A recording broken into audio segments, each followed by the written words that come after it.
നമസ്കാരം. The path is the goal എന്ന discussion സീരീസിൻ്റെ അടുത്ത സെഷനിലേക്ക് വീണ്ടും ഏവർക്കും സ്വാഗതം. നമുക്ക് ആദ്യം മെഡിറ്റേഷൻ ചെയ്യാം. കണ്ണുകൾ അടച്ച് ശാന്തമായിരിക്കും.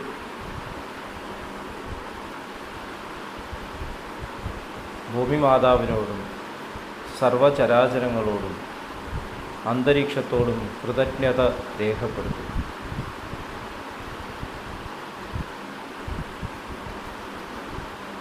ഭൂമി മാതാവിൽ നിന്നുമുള്ള ഹീലിംഗ് എനർജി കാലുകളിലൂടെ പ്രവേശിച്ച് ശരീരം മുഴുവൻ വ്യാപിക്കുന്നതായും ശരീരത്തിലെ എല്ലാ ഭാഗങ്ങളെയും എല്ലാ കോശങ്ങളെയും റിലാക്സ് ചെയ്യാൻ സഹായിക്കുന്നതായും അനുഭവിക്കും.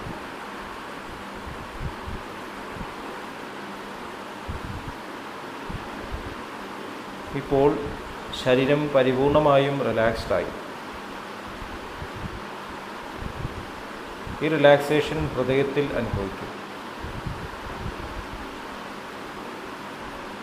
ഹൃദയത്തിൽ കുടികൊള്ളുന്ന സ്നേഹത്തിൻ്റെ സ്രോതസ്സിൽ നിന്നും ഉദ്ഭവിക്കുന്ന ദിവ്യപ്രകാശം മനസ്സിനെ ആകർഷിക്കുന്നതായി അനുഭവിക്കും.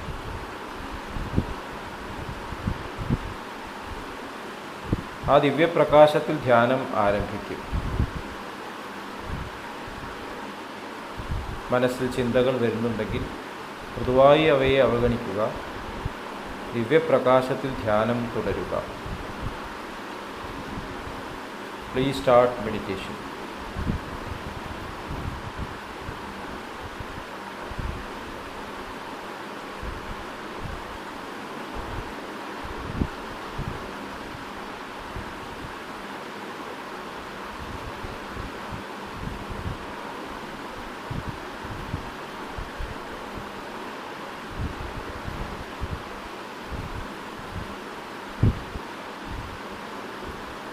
ഓക്കെ, ആ കണ്ടീഷൻ ഹൃദയത്തിൽ നിലനിർത്തി പതുക്കെ കണ്ണുകൾ തുറക്കും.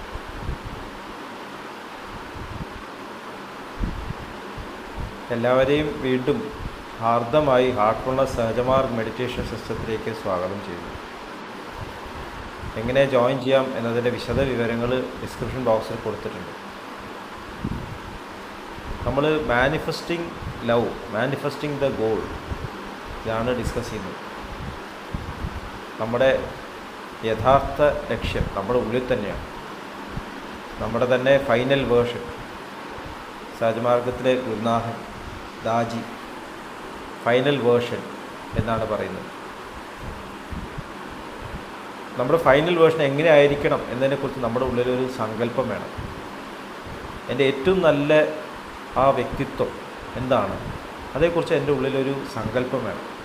എന്നിട്ട് അതിലേക്ക് ഉയരാൻ ശ്രമിക്കണം. ഈ നല്ല വ്യക്തിത്വം ചില സമയങ്ങളിൽ പ്രത്യക്ഷമാവും. അമ്മയ്ക്ക് സ്വന്തം കുട്ടിയെ കാണുമ്പോൾ, നമ്മൾ നമ്മുടെ പ്രിയപ്പെട്ട ആരെങ്കിലും കാണുമ്പോൾ ഒക്കെ നമുക്ക് നമ്മുടെ ഉള്ളിൽ നല്ല വ്യക്തിത്വം പ്രത്യക്ഷമാവും. പക്ഷെ അത് പിന്നെ നഷ്ടപ്പെട്ടും പോകും. എപ്പോഴും അതെങ്ങനെയാണ് പ്രകടമാക്കുക?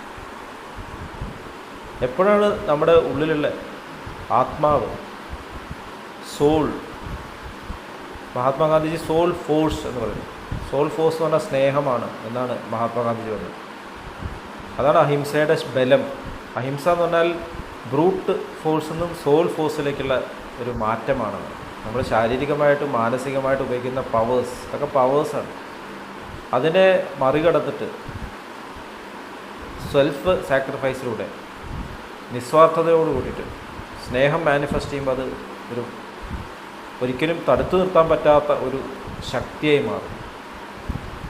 ഈ ലോകത്തെ മുഴുവൻ മാറ്റാൻ, ആരെയും മാറ്റാൻ സാധിക്കുന്ന ഒരു ശക്തി, അതാണ് സോൾ ഫോഴ്സ്. അതാണ് സ്നേഹം എന്ന് പറയുന്നത്. സ്നേഹം എന്ന് പറഞ്ഞാൽ പെട്ടെന്ന് മനസ്സിലാവില്ല. ഈ സോൾ ഫോഴ്സ് എന്നൊക്കെ പറഞ്ഞാൽ എല്ലാവർക്കും കുറച്ചുകൂടി മനസ്സിലാവും. അപ്പോൾ ഈ ലക്ഷ്യം നമ്മുടെ മനസ്സിൽ എപ്പോഴും വേണം. ഒരു വിളക്ക് അല്ലെങ്കിൽ ഒരു മെഴുകുതിരി കത്തുന്നത് എന്തിനു വേണ്ടിയിട്ടാണ്? വെളിച്ചം നൽകാൻ വേണ്ടിയിട്ടാണ്. ആ തീനാളത്തുനിന്ന് പുകയും ഉണ്ടാവും. അപ്പോൾ നമ്മൾ തീ കത്തിച്ച് കഴിഞ്ഞാൽ പുകയുണ്ടാവും. പുക ഉണ്ടെങ്കിൽ അവിടെ തീയുണ്ട് എന്ന് ഒരു പ്രോവർബനുണ്ട്. പക്ഷെ പുകയുണ്ടാവാനാണോ നമ്മൾ വിളക്കെത്തിക്കുന്നത്? പുകയില്ലാത്ത തീനാളുണ്ടെങ്കിൽ നമുക്ക് അത്രയും സന്തോഷം. അല്ലെങ്കിൽ കരി പിടിക്കും അല്ലേ, ലാൻറ്റേണിൻ്റെ കരി പിടിക്കും. അതുപോലെ നമ്മുടെ ആത്മീയ സാധന എന്ന് പറഞ്ഞാൽ മെഡിറ്റേഷനും ക്ലീനിങ്ങും സത്സംഗം അതതിൻ്റെ അവിഭാജ്യ ഘടകങ്ങളാണ്. പക്ഷേ ജീവിതവും ആത്മീയ സാധന തന്നെയാണ്. നമ്മളൊരു സാധനയിലാണ്. ഈ ആത്മാവിൻ്റെ ശക്തി, സോൾ ഫോഴ്സിനെ പ്രകടമാക്കാനുള്ള ഒരു സാധനയാണ് ഈ ജീവിതം എന്ന് പറയുന്നത്, മാനിഫെസ്റ്റ് ചെയ്യാൻ. അപ്പോൾ ഇങ്ങനെ നമ്മൾ യാത്ര ചെയ്യുമ്പോൾ നമ്മുടെ ഉള്ളിൽ ഉള്ള ആ സ്നേഹം അതെങ്ങനെയാണ് പ്രകടമാക്കുക? എന്താണ് അതിൻ്റെ റോള്?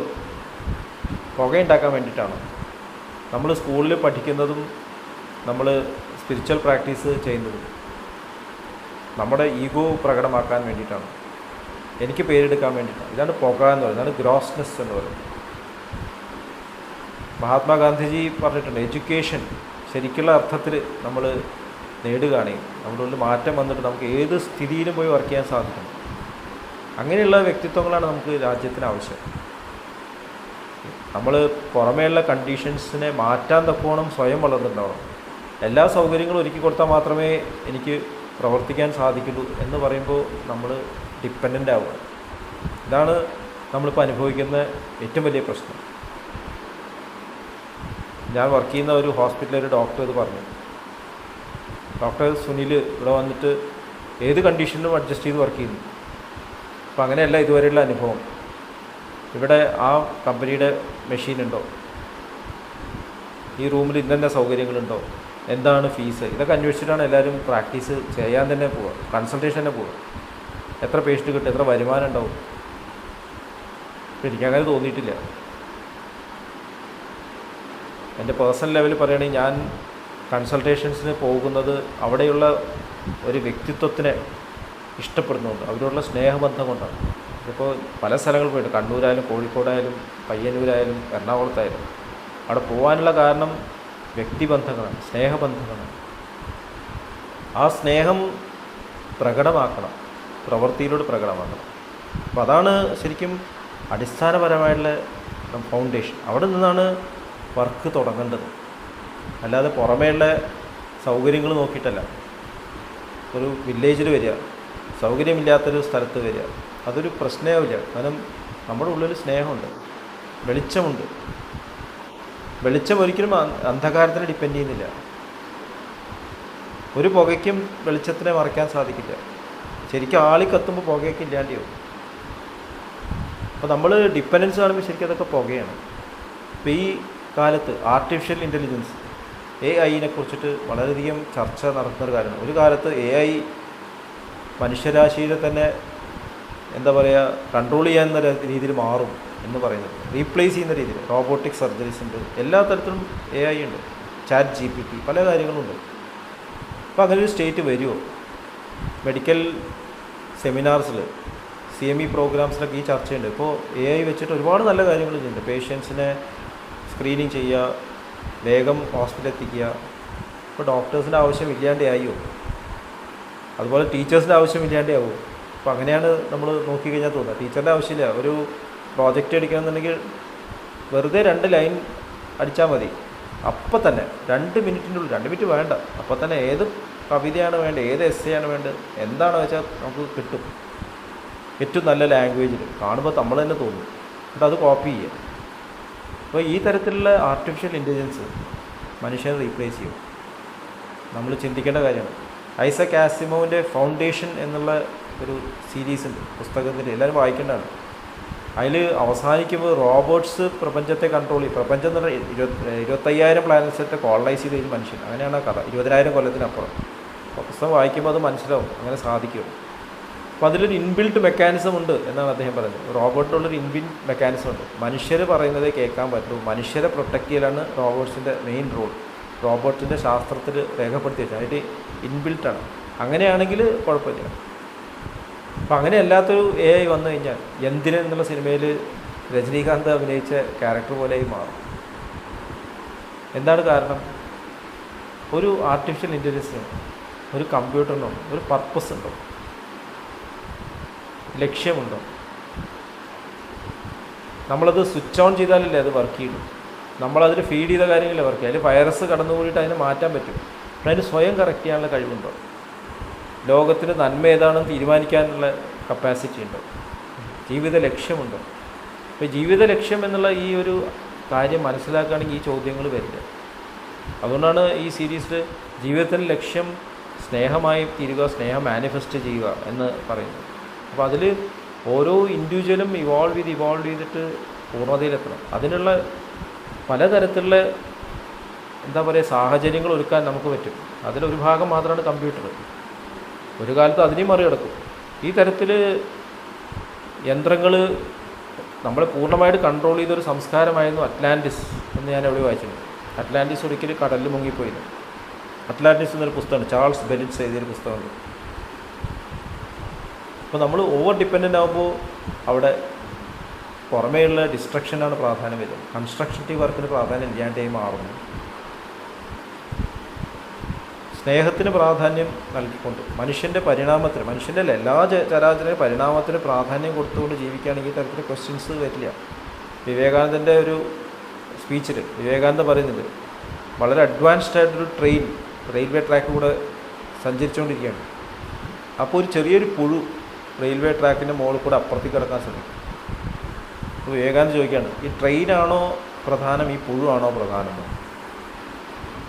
പുഴുവിനാരും കണ്ടിട്ടുകൂടി ഉണ്ടാവില്ല. പക്ഷേ അത് എവല്യൂഷൻ സ്പെക്ട്രത്തിലെ ഒരു കണ്ണിയാണ്. ഈ പുഴു ഇവോൾവ് ചെയ്തൊരു ബുദ്ധനായി മാറും. നേരെ ട്രെയിൻ ഇവോല്യൂഷൻ ഉണ്ടോ? പരിണാമമുണ്ടോ? കമ്പ്യൂട്ടേഴ്സിൻ്റെ പരിണാമമുണ്ടോ? AI പരിണാമമുണ്ടോ? നമ്മൾ ചിന്തിക്കേണ്ട കാര്യമാണ്. അപ്പോൾ സ്നേഹത്തെ മാനിഫെസ്റ്റ് ചെയ്യാൻ ഉള്ള എല്ലാ രീതിയിലുള്ള എക്യുപ്മെൻറ്റ്സോ ടെക്നോളജിയോ നമുക്ക് ഉപയോഗിക്കാം.